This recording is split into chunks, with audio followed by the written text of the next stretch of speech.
వంశావళిలోని 3వ భాగము అందు యేసునకును చెరకును గల సంబంధమును చూతుము.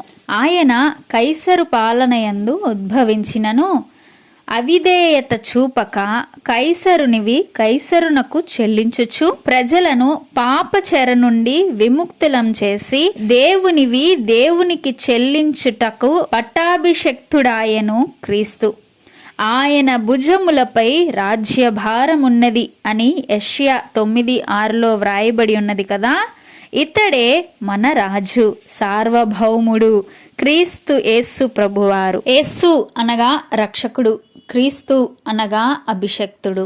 మత్తయి సువార్తలో ఉంటున్న వంశావళిలో 3 భాగములు కూడా క్రీస్తు ప్రభువారిని సూచించుచున్నది. ఆయన నమ్మదగిన వాడని, రాజు అని, అలాగే పాపము నుండి విడిపించు రక్షకుడు క్రీస్తు అని తెలుపుచున్నది.